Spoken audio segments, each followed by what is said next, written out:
ভালোবাসার ছোঁয়া এই গল্পের শেষ পর্ব শুরু হচ্ছে এখান থেকে। হাসি বিধ্বস্ত অবস্থায় আস্তে আস্তে বাংলোর মধ্যে চলে যায়। বাংলোর ভিতরে সকালের আলো পড়ে গত রাতের ভয়ঙ্কর পরিবেশটাকে একটু নর্মাল করেছে। হাসি নিজের বিছানায় শুয়ে গত রাতের কথা ভাবার চেষ্টা করছিল। এইভাবে ও ভূতের সাথে লড়তে পারবে না। ফোনটা হাতে নিয়ে সুমাইয়াকে ফোন করে, কিন্তু সুমাইয়ার ফোন বেজে বেজে কেটে যায়। দুদিন হতে যায় সুমাইয়া হাসির সাথে কোনো যোগাযোগ করেনি।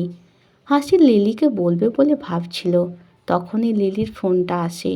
হাসি ফোন ধরে বলে, হ্যালো। লিলি ফোনের ওপার থেকে বলে, তোমার একা থাকতে কোনো অসুবিধা হয়নি তো কাল রাতে? হাসি কাল রাতের ভয়ঙ্কর অভিজ্ঞতার কথা বলবে বলে ভাবছিল, কিন্তু তখনই ফোনের নেটওয়ার্ক আচমকা গন্ডগোল হয়ে যায়। হাসি কোনো কথা ভালো করে শুনতে পাচ্ছিল না। লিলি কি বলছে সেটা হাসিও বুঝতে পারছিল না। হাসি ফোনটা রেখে দিয়ে বাইরের দিকে তাকিয়ে দেখে দুপুরের কড়া রোদ তখনও বাইরে। তবুও হাসির ঘরের মধ্যে থাকতে ঠান্ডা লাগছিল। মনে হচ্ছিল এখান থেকে পালিয়ে যাই, কিন্তু এখন এখান থেকে পালিয়ে গেলেও সমস্যাটা থেকে পালাতে পারবে না। হাসি মনে জোর দেখিয়ে রাতের বিভীষিকার জন্য অপেক্ষা করছিল। রাত হতেই সেই ভয়ঙ্কর পরিবেশ তৈরি হয় হাসির চারপাশে। হাসি আজ আর ভয় না পেয়ে চুপ করে একটা জায়গায় বসেছিল। তখনই হাসির অনুভূতি হয় ঘরের মধ্যে একটা অশরীরীর উপস্থিতি।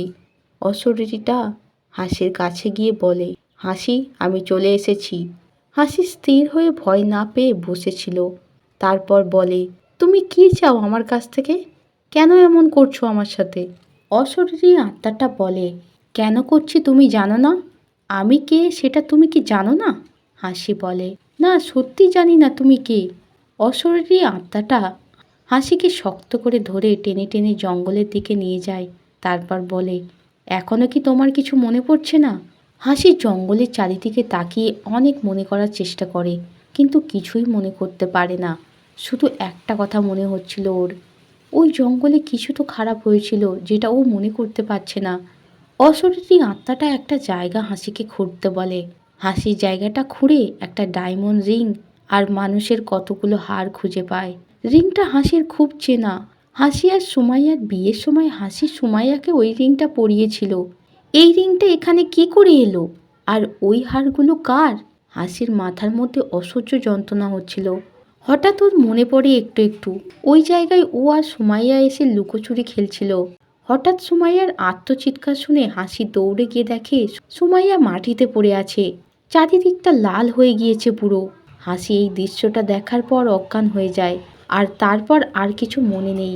অশরীরী আত্মাটা বলে, তোমরা সবাই প্ল্যান করে আমাকে রাস্তা থেকে সরিয়ে দিয়েছিলে, কিন্তু আমি ফিরে এসেছি। আমি ছাড়বো না কাউকে। হাসি বলে, কোন প্ল্যানের কথা বলছো তুমি? আমি কিছুই বুঝতে পারছি না। তুমি কে?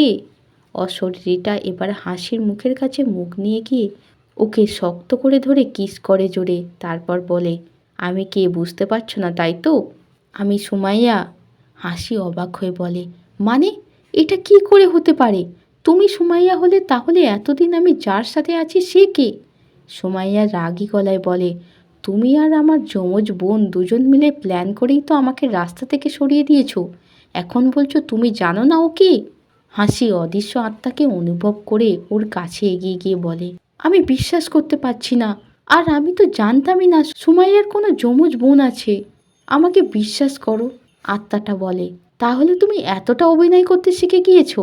যদি তুমি প্ল্যান না করেই থাকবে তাহলে এত নিশ্চিন্তে আমার আমার যমজ বোন তানিয়ার সাথে সংসার করছো কি করে? হাসি কান্না করতে করতে বলে, আমি সত্যি বলছি, আমি কিছু জানতাম না। তোমাকে ওই দিন ওইভাবে মাটিতে পড়ে থাকতে দেখে আমি জ্ঞান হারিয়েছিলাম। তারপর কি হয়েছে সেটা আমি জানি না। পুরো সম্পত্তি হাতানোর জন্য সুমাইয়ার যমজ বোন তানিয়া এই ঘটনা ঘটিয়ে ওর বাবার কাছে গিয়ে বলেছিল সুমাইয়া একটা দুর্ঘটনায় পাহাড় থেকে পড়ে গিয়েছে। হাসি সেটা দেখার পর মানসিক আঘাত পেয়েছে, তাই ওকে সুমাইয়া মারা গিয়েছে সেটা বলার দরকার নেই। তাই সুমাইয়ার বাবা আর ওর যমজ বোন এতদিন ওর কাছ থেকে সব লুকিয়ে রেখেছিল। আর সুমাইয়ার বাবাও তো ওটাই বিশ্বাস করেছিল সুমাইয়া দুর্ঘটনায় মারা গিয়েছে। হাসি সব ঘটনা বুঝতে পেরে অনেক শকড পায়। অদৃশ্য সুমাইয়ার আত্মার দিকে তাকিয়ে বলে, তুমি প্লিজ আমার সামনে এসো। আমি তোমায় সামনে থেকে একবার দেখতে চাই।